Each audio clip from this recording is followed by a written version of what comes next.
जय श्री हरि। हरे कृष्णा। आज की वीडियो में आप सुनेंगे गुरुवार बृहस्पति देव की पौराणिक व्रत कथा। प्राचीन समय की बात है। भारत में एक राजा राज्य करता था। वे बड़ा प्रतापी तथा दानी था। वे नित्य प्रति मंदिर में भगवत दर्शन करने जाता था। वे ब्राह्मण और गुरु की सेवा किया करता था। उसके द्वार से कोई भी याचक निराश होकर नहीं लौटता था। वे प्रत्येक गुरुवार को व्रत रखता एवं पूजन करता था। हर दिन गरीबों की सहायता करता था, परंतु ये सब बातें उसकी रानी को अच्छी नहीं लगती थी। वे ना तो व्रत करती और ना किसी को एक पैसा भी दान में देती थी। वे राजा से भी ऐसा करने को मना करती थी। एक समय की बात है कि राजा शिकार खेलने वन को चले गए। घर पर रानी और दासी थी।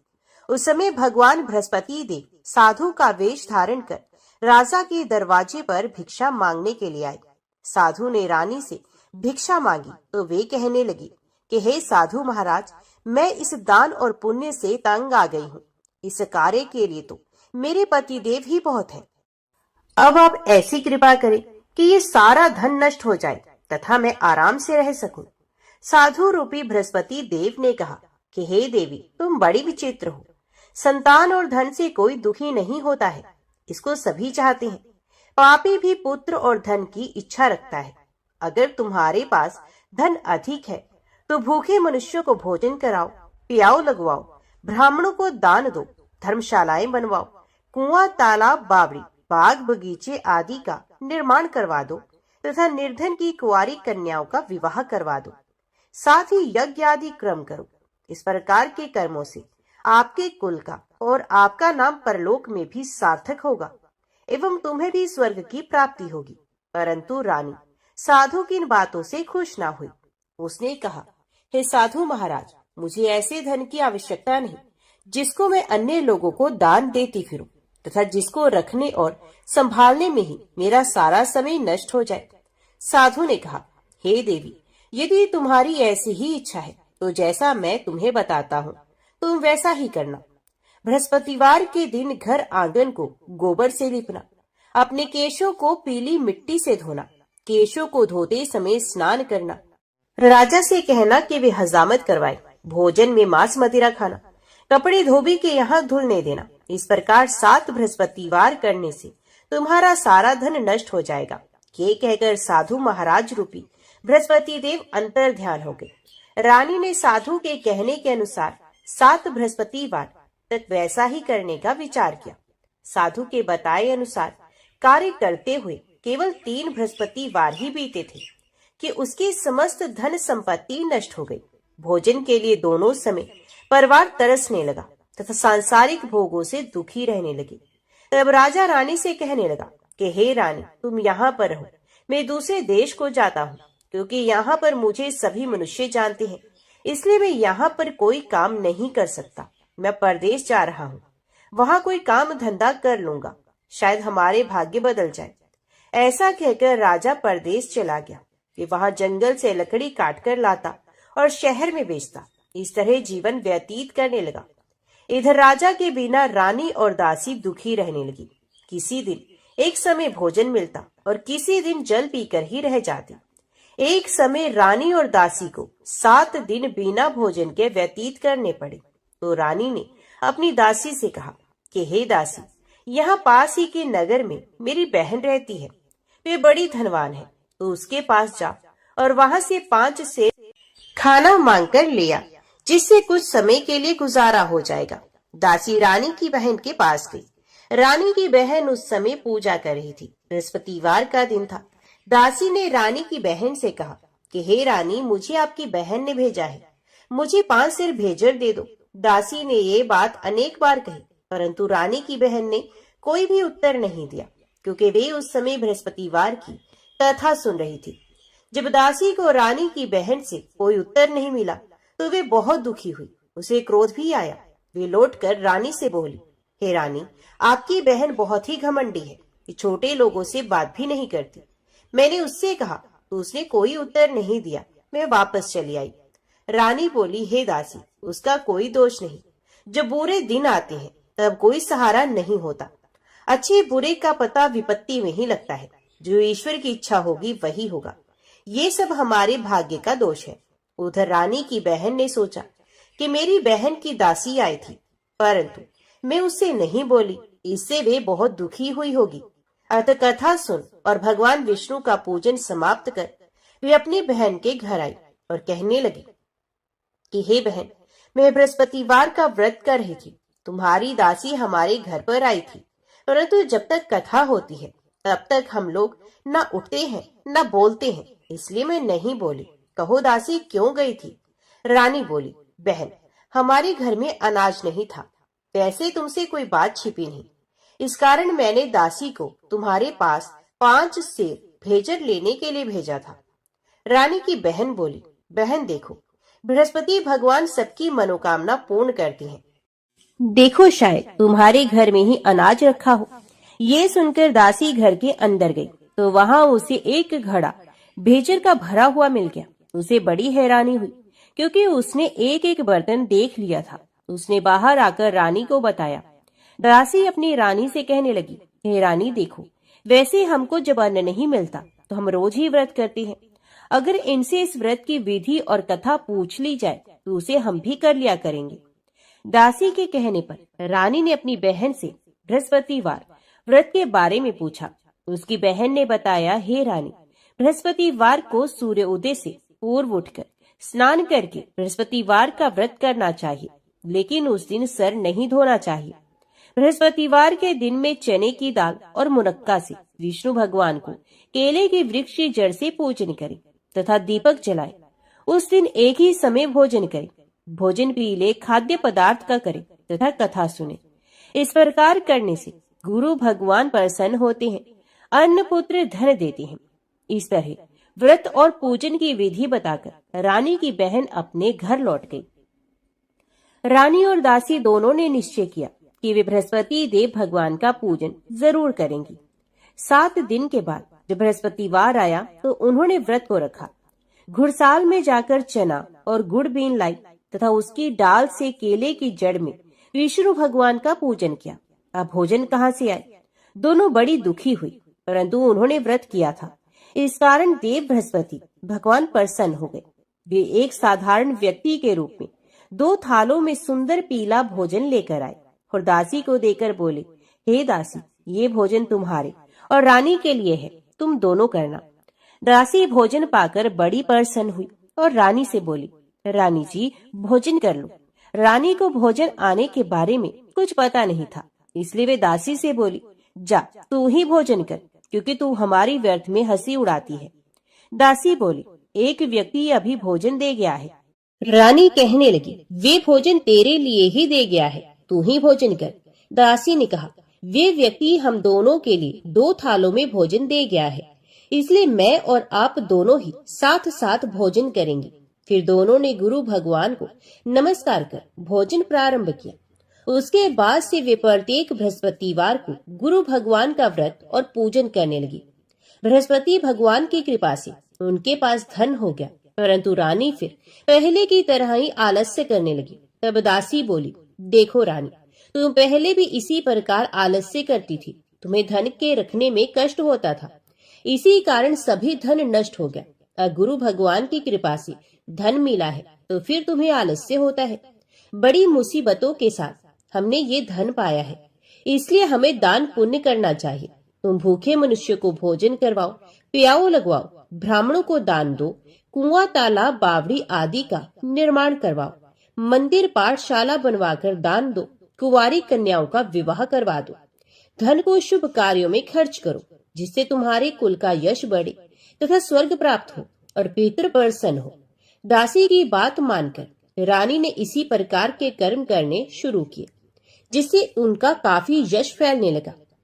एक दिन रानी और दासी आपस में विचार करने लगी कि ना जाने राजा किस दशा में होंगे, उनकी कोई खोज खबर भी नहीं है। उन्होंने श्रद्धा पूर्वक गुरु बृहस्पति भगवान से प्रार्थना की कि राजा जहाँ कहीं भी हो शीघ्र वापस आ जाए। उधर राजा परदेश में बहुत दुखी रहने लगा। ये प्रतिदिन जंगल से लकड़ी बीनकर ले आता और उसे शहर में बेचकर अपने दुखी जीवन को बड़ी कठिनता से व्यतीत करता। एक दिन दुखी हो अपनी पुरानी बातों को याद करके वे रोने लगा और उदास हो गया। उसी समय राजा के पास बृहस्पति देव साधु के वेश में आकर बोले, हे लकड़हारे, तुम इस सुनसान जंगल में किस चिंता में बैठे हो, मुझे बताओ। ये सुनकर राजा के नेत्रों में जल भर आया।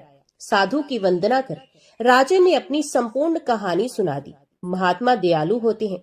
वे राजा से बोले, हे राजा, तुम्हारी पत्नी ने बृहस्पति देव के प्रति अपराध किया था, जिसके कारण तुम्हारी ये दशा हुई। अब तुम चिंता मत करो, भगवान तुम्हें पहले से भी अधिक धन देंगे। देखो, तुम्हारी पत्नी ने बृहस्पतिवार का व्रत प्रारंभ कर दिया है। अब तुम भी बृहस्पतिवार का व्रत करके चने की दाल व गुड़ जल के लोटे में डालकर केले का पूजन करो, फिर कथा कहो या सुनो। भगवान तुम्हारी सब कामनाओं को पूर्ण करेंगे। साधु की बात सुनकर राजा बोला, हे प्रभु, लकड़ी बेचकर तो इतना पैसा भी नहीं बचता जिसे भोजन के उपरांत कुछ बचा सकूं। मैंने रात्रि में अपनी रानी को व्याकुल देखा है। मेरे पास कोई साधन नहीं जिससे उसका समाचार जान सकूं। फिर मैं कौन सी कहानी कहूँ, ये भी मुझको मालूम नहीं। साधु ने कहा, हे राजा, मन में बृहस्पति भगवान की पूजन व्रत का निश्चय करो, वे स्वयं तुम्हारे लिए कोई राह बना देंगे। बृहस्पतिवार के दिन तुम रोजाना की तरह लकड़ियां लेकर शहर में जाना। तुम्हें रोज से 2 गुना धन मिलेगा, जिससे तुम भलीभांति भोजन कर लोगे तथा बृहस्पति देव की पूजा का सामान भी आ जाएगा। जो तुमने बृहस्पतिवार की कहानी के बारे में पूछा है वे इस प्रकार है। प्राचीन काल में एक ब्राह्मण था। ये बहुत निर्धन था। उसके कोई भी संतान नहीं थी। उसकी स्त्री बहुत ही मलिनता के साथ रहती थी। वो ना तो स्नान करती, ना ही किसी देवता का पूजन करती। इस कारण ब्राह्मण देवता बहुत दुखी रहते थे। बेचारे बहुत कुछ कहते थे, किंतु उसका कोई परिणाम नहीं निकला। भगवान की कृपा से ब्राह्मण के घर में एक कन्या का जन्म हुआ। कन्या समय के साथ बड़ी होने लगी। वे कन्या प्रातः काल में स्नान करके भगवान विष्णु का जप करती थी। कन्या ने बृहस्पतिवार का व्रत भी नियम पूर्वक करना प्रारंभ कर दिया।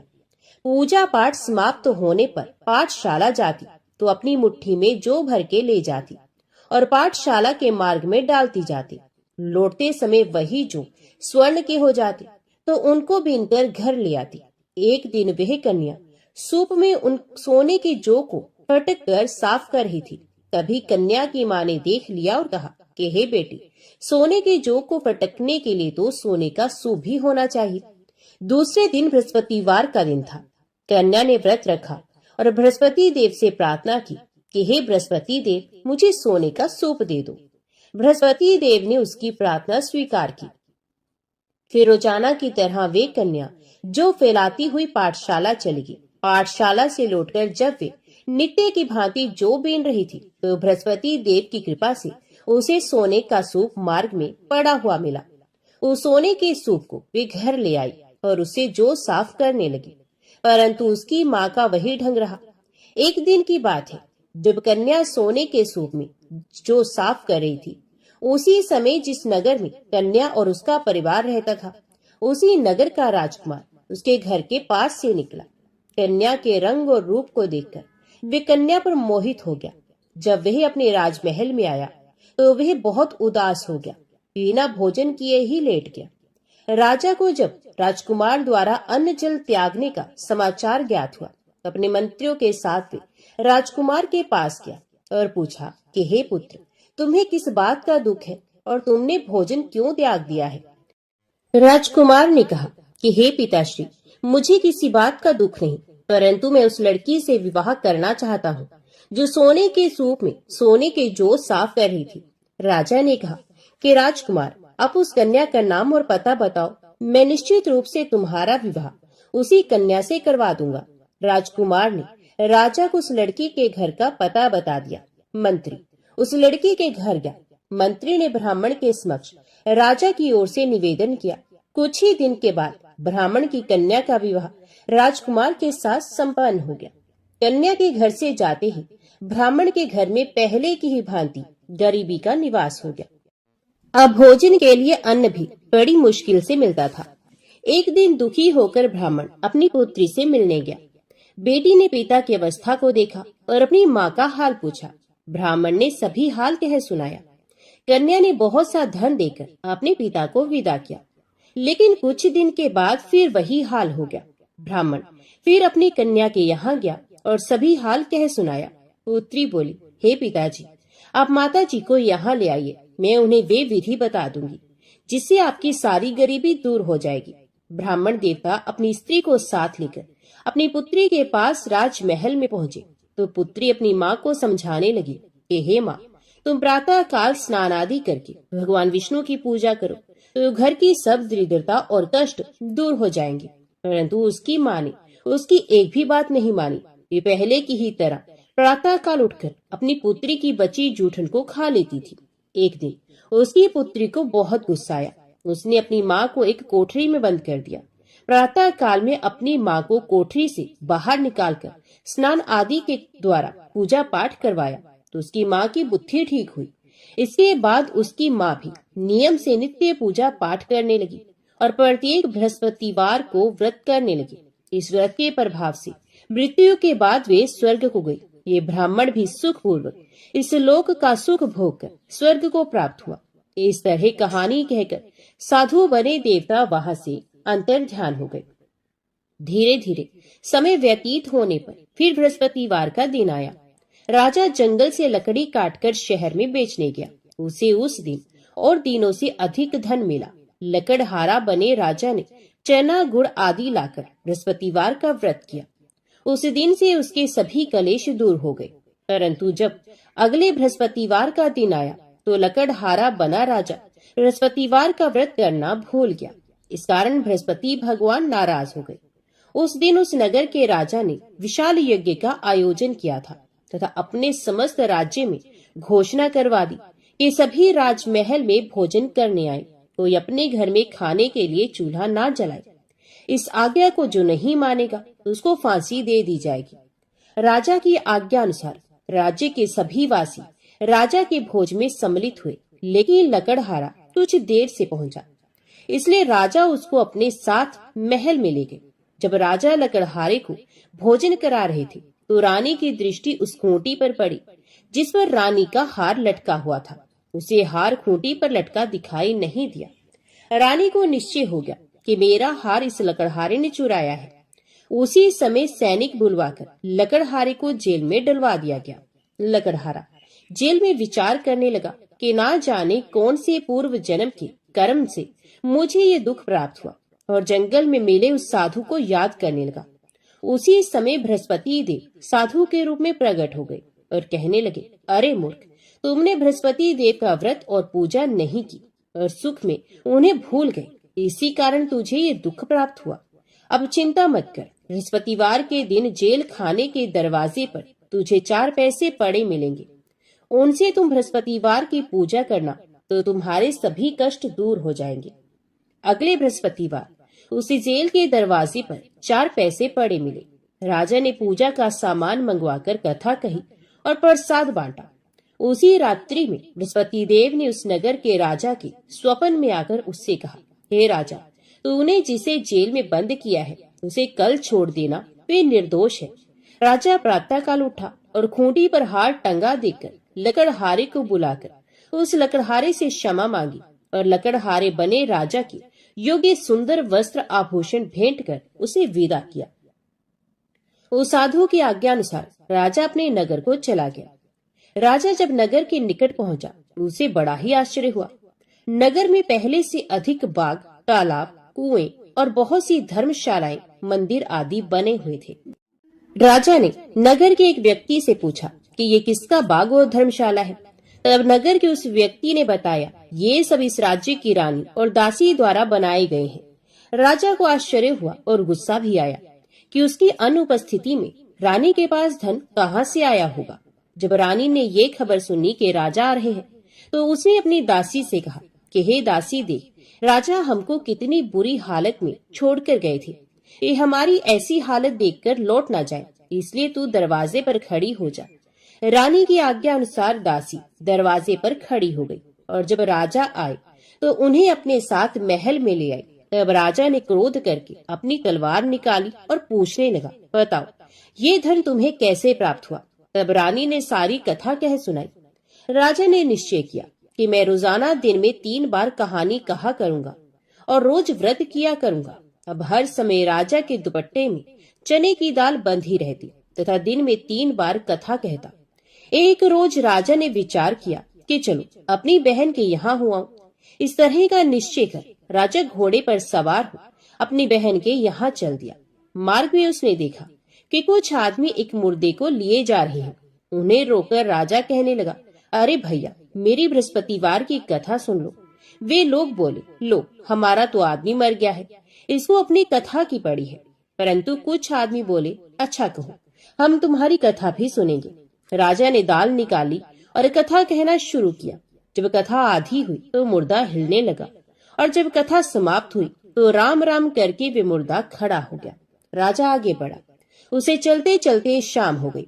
आगे मार्ग में उसे एक किसान खेत में हल चलाता मिला। राजा ने उससे कथा सुनने का आग्रह किया, लेकिन वे नहीं माना। राजा आगे चल पड़ा। राजा के हटते ही बैल पछाड़ खाकर गिर गए तथा किसान के पेट में बहुत जोर से दर्द होने लगा। उसी समय किसान की माँ रोटी लेकर आई। उसने जब देखा तो अपने पुत्र से सब हाल पूछा। बेटे ने सभी हाल बता दिया। बुढ़िया दौड़ी दौड़ी उस घुड़सवार के पास पहुंची और उससे बोली, मैं तेरी कथा सुनूंगी, तू अपनी कथा मेरे खेत पर ही चलकर कहना। राजा ने लौटकर बुढ़िया के खेत पर जाकर कथा कही, जिसके सुनते ही बैल खड़े हो गए तथा किसान के पेट का दर्द भी बंद हो गया। राजा अपनी बहन के घर पहुंच गया। बहन ने भाई की खूब मेहमानी की। दूसरे रोज प्रातःकाल राजा जागा तो वे देखने लगा कि सब लोग भोजन कर रहे हैं। राजा ने अपनी बहन से जब पूछा, ऐसा कोई मनुष्य है जिसने भोजन ना किया हो, जो मेरी बृहस्पतिवार की कथा सुन ले? बहन बोली, हे भैया, ये देश ऐसा ही है। यहाँ लोग पहले भोजन करते हैं, बाद में कोई अन्य काम करते हैं। फिर एक कुम्हार के घर में गई, जिसका लड़का बीमार था। उसे मालूम हुआ कि उसके यहाँ 3 दिन से किसी ने भोजन नहीं किया है। रानी ने अपने भाई की कथा सुनने के लिए कुम्हार से कहा। वे तैयार हो गया। राजा ने जाकर बृहस्पतिवार की कथा कही, जिसको सुनकर उसका लड़का ठीक हो गया। अब तो राजा की पूरे राज्य में प्रशंसा होने लगी। एक दिन राजा ने अपनी बहन से कहा कि हे बहन, मैं अब अपने घर जाऊंगा, तुम भी तैयार हो जाओ। राजा की बहन ने अपनी सास से अपने भाई के साथ जाने की आज्ञा मांगी। सास बोली, हाँ चली जा, मगर अपने लड़कों को मत ले जाना, क्योंकि तेरे भाई के कोई संतान नहीं होती। बहन ने अपने भाई से कहा, हे भैया, मैं तो चलूंगी, मगर कोई बालक नहीं जाएगा। अपनी बहन को भी छोड़कर दुखी मन से राजा अपने नगर को लौट आया। राजा ने अपनी रानी से सारी कथा बताई और बिना भोजन किए पिछैया पर लेट गया। रानी बोली, हे प्रभु, बृहस्पति देव ने हमें सब कुछ दिया है, ये हमें संतान भी अवश्य देंगे। उसी रात बृहस्पति देव ने राजा को स्वप्न में कहा, हे राजा, उठ, सभी सोच त्याग दे, तेरी रानी गर्भवती है। राजा को ये जानकर बड़ी खुशी हुई। 9वें महीने रानी के गर्भ से एक सुंदर पुत्र पैदा हुआ। तब राजा बोला, हे रानी, स्त्री बिना भोजन के रह सकती है, परंतु बिना कहे नहीं रह सकती। जब मेरी बहन आए तो तुम उससे कुछ मत कहना। रानी ने हाँ कर दी। जब राजा की बहन ने ये शुभ समाचार सुना तो वे बहुत खुश हुई तथा बधाई लेकर अपने भाई के यहाँ आई। रानी ने तब उसे आने का उलाहना दिया। जब भाई अपने साथ ला रहे थे तब टाल गई, उनके साथ नहीं आई और आज अपने आप ही भागी भागी बिना बुलाए ही आ गई। तो राजा की बहन बोली, मैं इस प्रकार ना कहती तो तुम्हारे घर औलाद कैसे होती। बृहस्पति देव सभी की कामनाएं पूरी करते हैं। जो सद्भावना पूर्वक बृहस्पतिवार का व्रत करता है एवं कथा को पढ़ता है अथवा सुनता है और दूसरों को सुनाता है, बृहस्पति देव उसकी सभी मनोकामनाएं पूर्ण करते हैं, उनकी सदैव रक्षा करते हैं। जो संसार में सद्भावना से गुरु देव का पूजन एवं व्रत सच्चे हृदय से करते हैं, उनकी सभी मनोकामनाएं वैसे ही पूर्ण होती हैं, जैसी सच्ची भावना से रानी और राजा ने बृहस्पति देव की कथा का गुणगान किया तो उनकी सभी इच्छाएं बृहस्पति देव जी ने पूर्ण की।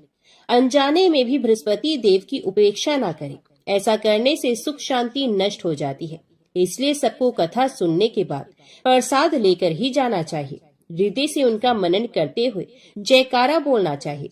तो सब प्रेम से बोलो, बृहस्पति भगवान की जय।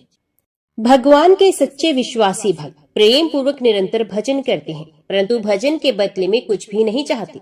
संसार के सुख दुखों की तो उन्हें परवाह नहीं होती, स्वर्ग सुख को भी वे तुच्छ समझते हैं।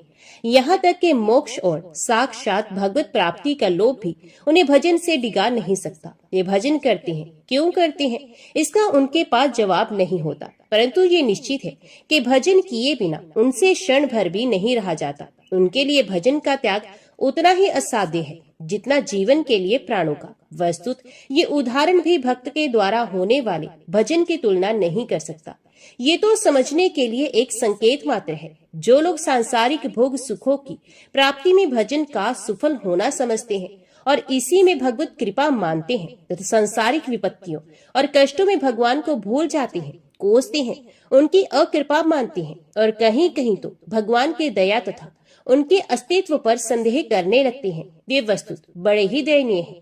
ऐसे लोग भजन के प्रेमी भक्त नहीं हैं। ये तो लेन देन करने वाले व्यापारी, उनमें भी अविश्वासी मात्र हैं। हमारे भक्त राज श्री प्रताप राय जी उपयुक्त प्रकार के एक महान विश्वासी भक्त थे। युवावस्था के कुछ काल को छोड़कर इनके जीवन का मध्यकाल सांसारिक दृष्टि से दुख सागर में ही डूबते उतराते बीता, परंतु ये सदा ही अपने आनंद में मगन रहे।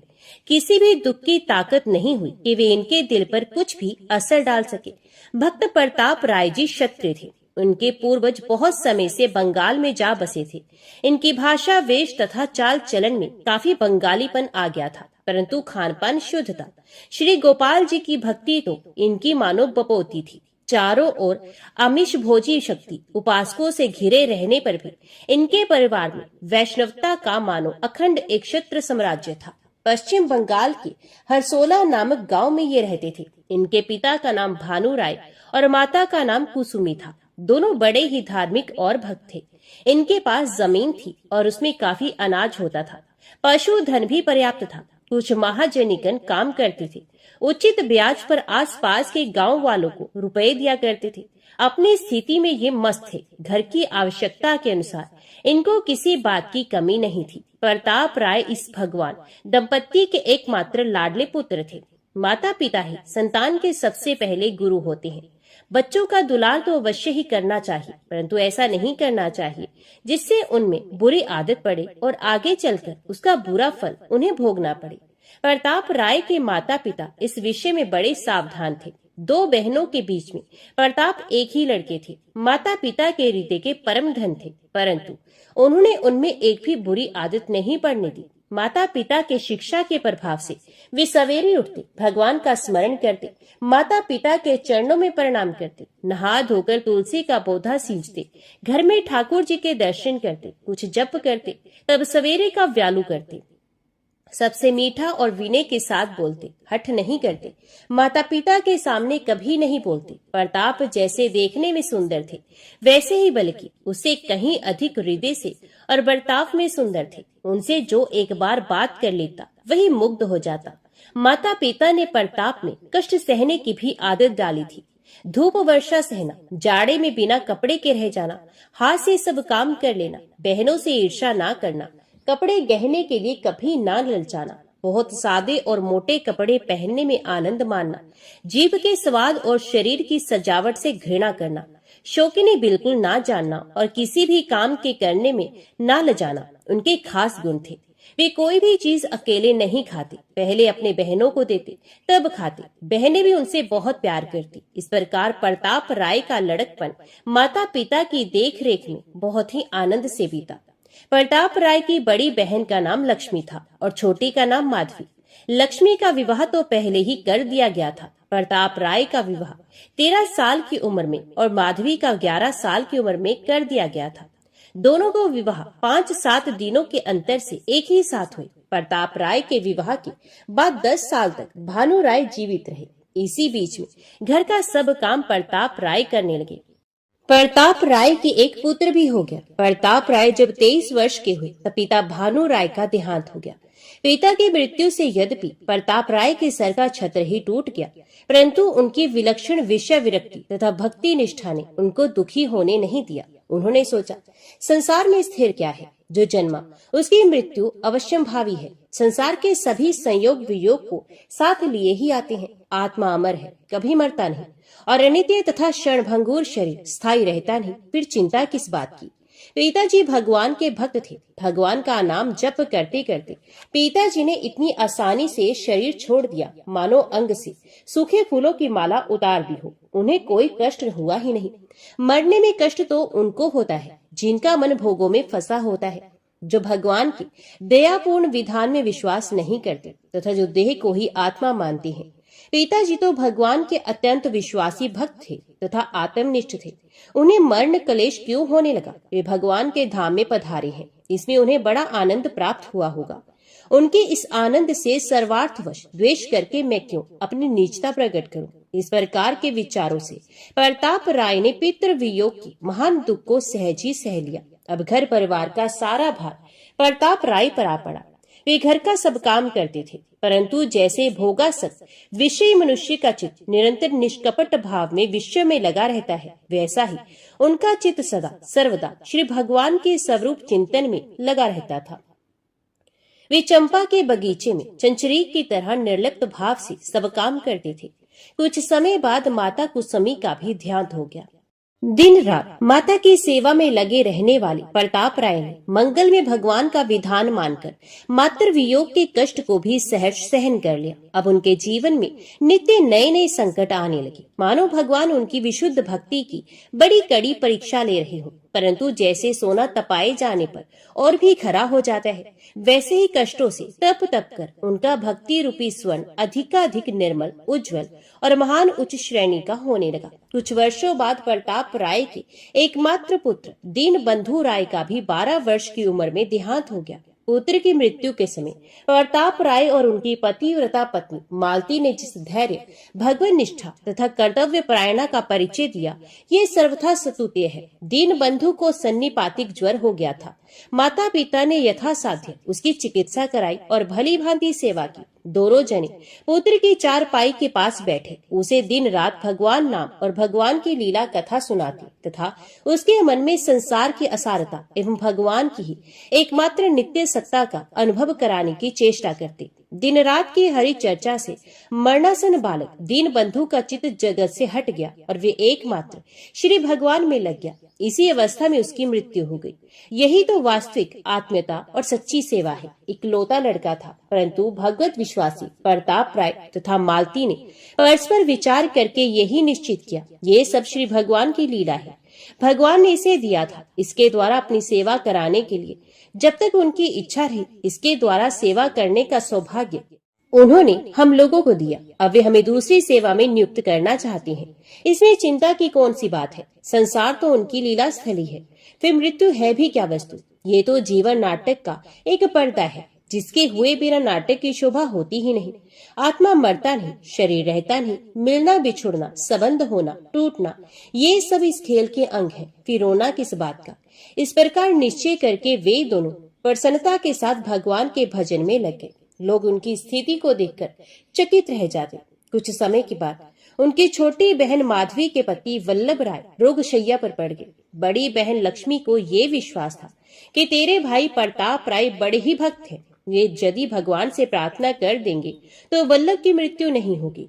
लक्ष्मी ने भाई को इसके लिए अनुरोध किया। प्रताप राय निष्काम भक्त थे। वे जानते थे कि भगवान की भक्ति करके बदले में कुछ चाहना भक्ति को बेचना है। जो लोग भक्ति के बदले में धन, पुत्र, मान, यश, जीवन आदि चाहते हैं, वे वस्तुतः भगवान की तथा उनकी भक्ति की महत्ता जानते ही नहीं। वे साध्य तो असल में मानते हैं उन पुत्र, धन आदि नश्वर वस्तुओं को और भगवान को बनाते हैं उनकी प्राप्ति का साधन। ऐसी भक्ति वास्तव में भगवान की भक्ति नहीं है, ये तो उन विषयों की भक्ति है, क्योंकि उनका दर्जा भगवान से भी ऊंचा मान रखा है। वे ये भी जानते थे कि शरीर नश्वर है और यहाँ के सभी संबंध आरोपित है। इन आरोपित संबंध वाले अपने तथा अपने आत्मियों के शरीरों के लिए भगवान से प्रार्थना करना मूर्खता मात्र है। परंतु वे बहन के अनुरोध को टाल नहीं सके। उन्होंने कहा, अच्छी बात है, मैं कल भगवान से प्रार्थना करूंगा। प्रताप राय की इस बात से लक्ष्मी को बहुत आश्वासन मिला। रात का लगभग तीसरा पहर था। बहनोई के बिस्तर के पास ही प्रताप राय बैठे थे। उन्हें तंद्रा सी आ गई। उन्होंने देखा कमरा अपूर्व ज्योति से जगमगा उठा। भगवान के दिव्य शरीरधारी 4 पार्षद अत्यंत सुंदर विमान लेकर खड़े हैं और मुस्कुराते हुए कह रहे हैं, वल्लभ तुम बड़े पुण्यशील और भगवत भक्त हो। पूर्व जन्म में ही तुम भगवान के दिव्य धाम में पहुंच गए होते, परंतु माधवी के साथ तुम वचनबद्ध थे। इसी से तुम्हें एक जन्म और लेना पड़ा। माधवी भी परम साध्वी है। तुम्हारे देह त्याग के बाद वे भी सती होकर तुम्हारे ही साथ भगवान के परम धाम में पहुंच जाएगी। परंतु मालूम होता है प्रताप राय इस विधान को पलटना चाहते हैं। ये तुम्हारे जीवन के लिए भगवान से प्रार्थना करने वाले हैं। यदि उन्होंने भगवान से तुम्हारा जीवन मांगा तो भगवान उनकी प्रार्थना सुन लेंगे और तुम्हारा दिव्य धाम गमन रुक जाएगा। हम लोग तुम्हें लेने आए हैं, परंतु प्रताप राय की चित्तवृत्ति देखकर रुके खड़े हैं। बोलो बोलो, तुम क्या कहते हो? वल्लभ की आत्मा ने कहा, भगवान मुझे अभी ले जाओ। अनंत काल की साध आज पूरी हो रही है, इसमें क्षण भर का भी विलंब क्यों हो? प्रताप राय जी बड़े भक्त हैं, वे भला भगवान के मंगल विधान के विरुद्ध अपनी कोई इच्छा क्यों करेंगे? आप शीघ्रता कीजिए, अब मैं पल भर भी इस देह के बंधन में नहीं रहना चाहता। इतने में ही प्रताप राय की आंखें खुल गई। उन्होंने वल्लभ के चेहरे की ओर देखा। वल्लभ चेतनाहीन थे, परंतु उनके चेहरे पर तेज छिटक रहा था और होठों पर हंसी नाच रही थी। समीप बैठी माधवी को भी तंद्रा आ गई थी। वे चौंक कर उठी। उसने एक बार वल्लभ के मुख की ओर देखा और प्रताप राय से कहा, भैया मैंने एक बड़ा ही विचित्र सपना देखा है। भगवान के पार्षद पति देव को लेने आए हैं। मुझको उन्होंने वैकुंठ धाम का परम दिव्य आनंद दिखाया और कहा कि तुम भी साथ चलो, परंतु तुम्हारे भैया इसमें बाधक हो रहे हैं, उन्हें समझाओ। इतना कहकर वे फिर चेतनाहीन हो गई। थोड़ी देर के बाद पुनः जगकर कहने लगी, भैया मेरे स्वामी और मैं, हम लोग मरते नहीं हैं, हम तो दिव्य आनंद धाम की यात्रा कर रहे हैं। तुम भैया इसमें बाधा क्यों देने लगी? हमारे सुख में तो तुम्हें सुखी होना चाहिए। माधवी स्वप्न का सारा हाल सुना गई। सारा का सारा स्वप्न वही था जो प्रताप राय ने देखा था। एक बात विशेष थी, माधवी स्वप्न में वैकुंठ धाम की यात्रा करके वहां की अपूर्व सुख शोभा भी देख आई थी। प्रताप राय चकित हो गए। उन्होंने मन ही मन कहा, आहा मैं भगवान के विधान के विरुद्ध अपनी इच्छा प्रकट करके कितनी मूर्खता करने जा रहा था। वे मंगल में निरंतर हमारा परम मंगल करने में लगे रहते हैं। हम अदूरदर्शी मनुष्य विषय शक्ति के कारण अपना परम मंगल नहीं देखते और नरक के कीड़े की भांति विषय रूपी नरक में ही पड़े रहना चाहते हैं। सर्वदर्शी सर्वंतर्यामी सबके सहज कल्याण कामी भगवान से किस कल्याण के लिए प्रार्थना की जाए? उनसे तो कुछ भी मांगना ही वास्तव में ठगाना है। ना मालूम वे हमारा कैसा और कितना कल्याण सोचते हैं। हम यदि कुछ भी मांगते हैं तो वहां तक तो हमारी बुद्धि की पहुंच होती नहीं। अज्ञानी रोगी के कुपथे चाहने की भांति भ्रमवश हम कोई ऐसी चीज चाह बैठते हैं जो भगवान के सोचे हुए कल्याण से बहुत ही नीची होती है। कहीं कहीं तो उससे सर्वथा विपरीत वस्तु ही मांग लेते हैं। भगवान दयालु है, वे भजन के बदले में ऐसी कोई वस्तु हमें देते नहीं जो हमारा अकल्याण करे, परंतु हमारा परम कल्याण रुक अवश्य जाता है। इसलिए भगवान से कुछ भी मांगना मूर्खता के सिवा और कुछ नहीं है। बस इसी समय वल्लभ ने एक बार आंखें खोली और सबके देखते ही देखते उनका ब्रह्मांड फट गया। उसी के साथ मुख से ओंकार का उच्चारण हुआ और प्राण निकल गए। माधवी पति के साथ सती हो गई। बहन बहनोई की इस प्रकार की मृत्यु देखकर प्रताप राय को बड़ी प्रसन्नता हुई। पहले कहा जा चुका है प्रताप राय के यहाँ महाजनी का काम भी होता है। उनका ये कार्य भी एक प्रकार से लोक सेवा का ही साधन था। लोक सेवा के निमित्त से भगवत सेवा तो प्रधान लक्ष्य था ही। आसपास के गांव में किसी को रुपए की जरूरत होती तो वे अपनी कोई चीज लेकर इनके पास आता। इनके पास रुपए होते तो वे जितना मांगता उतने ही देते। एक कोठरी थी, उसमें एक लोहे का संदूक था। उसमें वे अपने ही हाथों अपनी चीज रख जाता। जब रुपए वापस लेने होते तो आकर अपनी चीज ले जाता और ब्याज समेत रुपए दे जाता। प्रताप राय इस बात का ख्याल अवश्य रखते कि ब्याज के नाम पर किसी की अधिक रकम तो उनके यहाँ नहीं आ गई। अधिक होती तो वे लौटा देते, बहुत कम ब्याज लेते। लोगों को इनके इस व्यवहार से बड़ी सुविधा थी। इनको भी कोई झंझट नहीं था, सिर्फ खाते में रुपए नाम जमा करने पड़ते थे। सारा काम विश्वास और ईमानदारी पर चलता था। प्रताप राय के दादा के समय से इसी प्रकार काम होता आ रहा था। होनहार की बात थी, कुछ लोगों के मन में बेईमानी पैदा हुई। प्रताप राय से अकारण डाह रखने वालों ने भी साथ दिया। उन्होंने षड्यंत्र रचकर उनके विश्वास और सत्यप्रियता से अनुचित लाभ उठाना और उन्हें अपमानित करना चाहा। 4 षड्यंत्रकारियों ने समय समय पर अलग अलग आकर इनसे रुपए उधार लिए। रुपए के बदले में एक आदमी एक डिब्बा रख गया। 3 आदमी 3 थैलियां रख गए। डिब्बे वाले ने कहा इसमें बेशकीमती गहने हैं और थैली वाले ने कहा इसमें सोना चांदी है। प्रताप राय ने सदा की भांति कह दिया, जो कुछ हो रख दीजिए, जब रुपए देने आए तो अपना देखकर ले जाइएगा। वे लोग चले गए। कुछ समय के बाद डिब्बे वाले ने आकर रुपए देकर कहा, ये रुपए और ब्याज लीजिए, मैं अपना गहने का डिब्बा ले जाता हूँ। प्रताप राय ने रुपए लेकर जमा कर लिए और कहा, ले जाइए। उसने जाकर डिब्बा निकाला और उसने प्रताप राय के सामने लाकर खोला। खोलते ही बोला, गजब हो गया, मैंने तो तुमको भला आदमी और ईमानदार समझ रखा था, तुम तो बड़े बेईमान और नीच निकले। मेरा गहना निकालकर बदले में कंकड़ भर दिए हैं। वाह, इसलिए भगवान के भक्त बने फिरते हो और सत्य की मूर्ति बने रहती हो। पाखंडी कहीं के, लाओ मेरा गहना दो, नहीं तो वे मजा चखाऊंगा कि कई दिन याद रखोगी। प्रताप राय उसकी बात सुनकर सहम गए और बड़ी शांति से नम्रता पूर्वक बोले, भाई मैंने तो तुम्हारे डिब्बे को छुआ तक नहीं, तुम जैसे रख गए थे वैसे ही पड़ा है। उसने कहा, तब मैं तो कंकर भरकर रख गया था, तुम तो राजा हरिश्चंद्र ठहरे। अरे भले आदमी, तुम्हारी कलई खुल गई है, पाप का घड़ा आखिर तो फूटता ही है। खैर, अभी चुपके से मेरे गहने ला दो तो बच सकती हो। प्रताप राय ने गहना लिया ही नहीं था, ला कहां से देते। इधर वे जानबूझकर शरारत पर उतरा हुआ था, समझाने से कैसे मानता। जागते को कोई क्या जगाए, उसको तो बात बढ़ानी ही थी। वे मनमाना बकने झकने लगा। प्रताप सिर नीचे किए चुपचाप सब सुन रहे थे। इतने वे तीनों भी आ गए। उन्होंने भी रुपए देकर अपनी अपनी थैलियां निकाली। थैलियों में सोना चांदी तो था ही नहीं, उनमें भी कंकड़ पत्थर ही निकले। अब तो 1 के 4 हो गए। उन्होंने गालियों की झड़ी लगा दी। इतने में षड्यंत्रकारियों की पहले से की हुई व्यवस्था के अनुसार 8-10 आदमी और भी आ पहुंचे और झूठे ही कहने लगे कि इसने पहले हम लोगों के साथ भी ऐसा ही दगा किया था।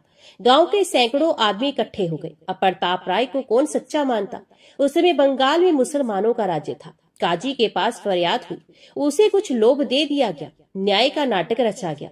प्रताप राय को जेल की सजा हो गई और उनके घर द्वार, खेत, जमीन से सारी संपत्ति जब्त कर ली गई। काजी ने तथा षड्यंत्रकारियों ने आपस में बंटवारा कर लिया। प्रताप राय की पत्नी मालती को हाथ पकड़कर घर से बाहर निकाल दिया गया। इस प्रसंग में प्रताप राय को अपने पराये सभी के द्वारा अत्यंत अपमानित होना पड़ा। वे सबकी दृष्टि में चोर और बेईमान साबित हो गए। विपत्ति की सीमा हो गई। साधारण मनुष्य होता तो ऐसी स्थिति में भगवान का भजन छोड़ ही देता, बल्कि उन्हें कोसता और शायद कहता कि मैंने जीवन भर भजन किया, यदि कहीं कोई भगवान होता तो क्या इतना अन्याय हो सकता। सो भी मुझे भजन करने वाले के साथ क्या भगवान मुझे बचाता नहीं। द्रौपदी और गजराज की सभी बातें झूठी हैं। ये सब वहम है। भगवान कुछ नहीं होता। परंतु प्रताप राय तो बहुत ही ऊंचे भक्त थे। कहावत के अनुसार उनके स्वच्छ निर्मल चिताकाश में जरा भी विकार का बादल नहीं पैदा हुआ। उनकी शांति ज्यों की त्यों बनी रही और वे सदा की भांति अनवरत भगवान का नाम चिंतन करते रहे। उनकी ये दशा देखकर कोई कहता, बड़ा पक्का चोर है, देखो ना, इसके चेहरे पर जरा भी उदासी नहीं आई। किसी ने कहा, दंभ की मूर्ति है, अभी महात्मा जैसी शक्ल बना रखी है। इतना बड़ा पाखंडी तो हमने आज ही देखा। कोई बोला, यही तो घोर कलयुग का लक्षण है। मुंह में राम, बगल में छुरी। वाह वाह, जितने मुंह उतनी बातें। चारों ओर से गालियों की तथा व्यंग्य वाक्यों की बौछार हो रही थी, परंतु प्रताप राय अपनी भूमिका पर अटल थे। उनके होठों पर मुस्कुराहट थी और मुख पर अपार शांति। जेल जाते समय उन्होंने अपनी स्त्री से कहा, मालती सावधान, भगवान के मंगल में विधान पर जरा भी मन मैला ना करना। ना मालूम वे किस किस स्वांग में आते हैं। तुम अपने नेहर भाई के पास चली जाओ, भगवान का विधान होगा तो फिर मिलना होगा। उनकी इस बात को सुनकर मालती के नेत्रों से आंसू की बूंदें टपक पड़ी। वे भाई के घर चली गई। प्रताप राय जेल की काल कोठरी में निवास करने लगे। उनके भजन में तथा विश्वास में जरा भी कमी नहीं हुई। मालती घर से निकलते समय अपने ठाकुर जी को तथा उनके श्रृंगार की पिटारी को आंचल से ढककर ले आई थी।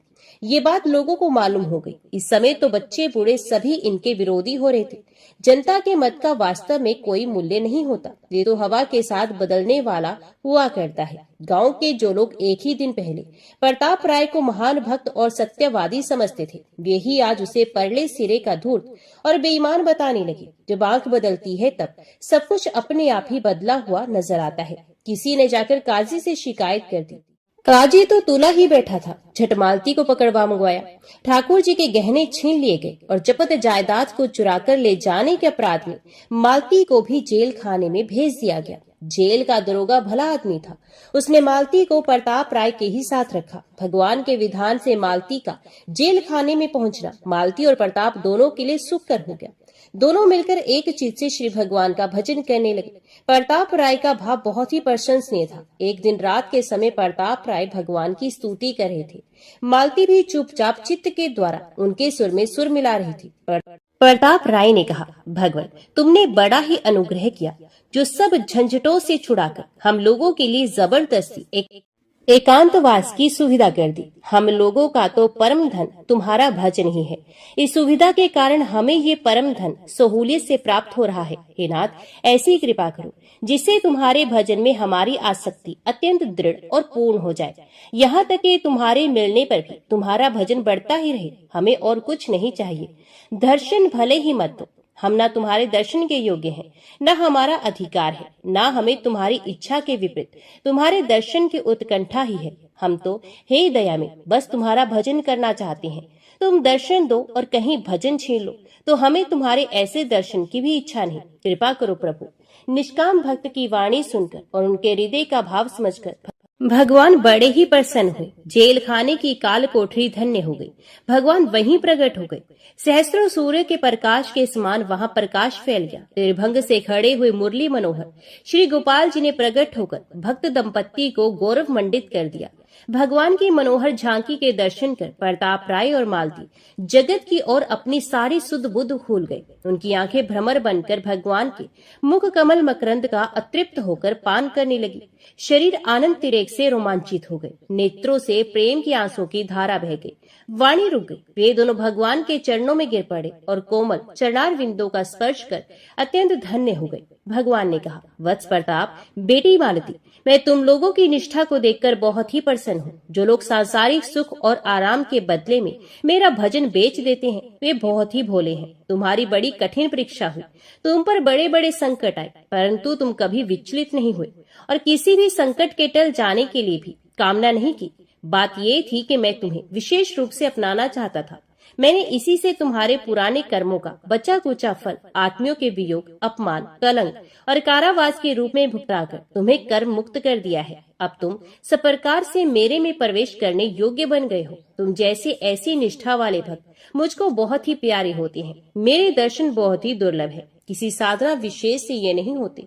जो लोग दर्शन के लिए अत्यंत व्याकुल हो जाते हैं और जिनको एक एक पल युग के समान बीतता है, मेरे दर्शन उन भक्तों को, प्रेमी भक्तों को ही होते हैं। उनसे भी पहले उनको होते हैं जो दर्शन की भी परवाह नहीं करते, केवल अहेतुक प्रेम से निरंतर मेरा अनन्य भाव से भजन करते हैं। मेरे भजन के प्रताप से उनको संसार की कोई भी स्थिति प्रभावित नहीं कर सकती। तुम मेरे ऐसे ही भक्तों में से एक हो, इसलिए मुझे बहुत ही प्रिय हो। मालती भी तुम्हें पति रूप में प्राप्त करके धन्य हो गई। अब तुम्हारी जो इच्छा हो सो मांग लो। प्रताप राय ने कहा, भगवान हमारी सारी साध पूरी हो गई। अब हमें यही दीजिए जिसमें आपके भजन में हमारी और भी अधिक आसक्ति हो जाए। भगवान तथास्तु कहकर मुस्कुराते हुए तुरंत अंतर ध्यान हो गए। प्रताप राय की अनंत जन्मों की साधना भगवत कृपा से आज पूरी हो गई। इधर कुछ ही दिनों में काजी सहित चारों षड्यंत्रकारियों के शरीर कोढ़ से गलने लगे। गलित कुष्ठ से उनकी बुरी दशा हो गई। काजी की स्त्री बड़ी समझदार थी। उसने पहले ही निरपराध प्रताप राय को सताने और उनके घर द्वार लूटकर मालती को अनाथनी कर देने का विरोध कर दिया था। एक दिन मौका पाकर उसने पति से कहा, देखिए आपकी यह बीमारी मेरी समझ से भगवान के भक्त प्रताप राय को पीड़ा पहुंचाने का फल है। आप यदि मेरी बात माने तो उनको जेल से मुक्त कर दीजिए और उनसे क्षमा याचना कीजिए। काजी को पत्नी की बात जची। उसने प्रताप राय और उसकी पत्नी मालती को छोड़ दिया।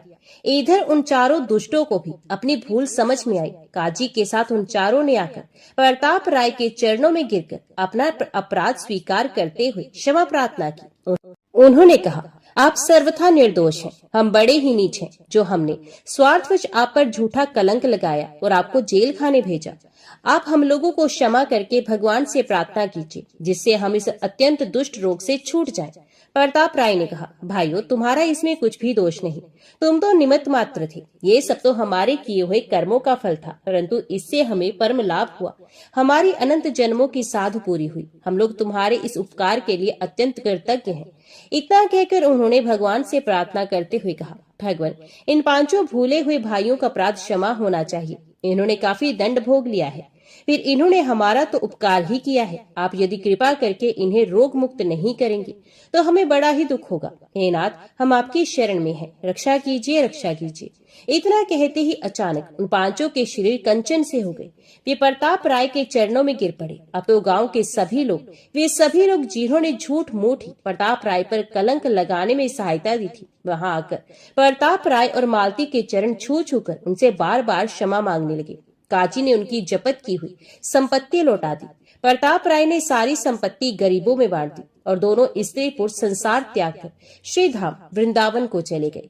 30 साल वहां निरंतर भगवत भजन किया और फिर भगवान का नाम जपते जपते चित्त वृत्तियों को भली भांति भगवान में तल्लीन करके दोनों गोलोक को पधार गए। तो बोलो, भक्त और उनके भगवान की जय।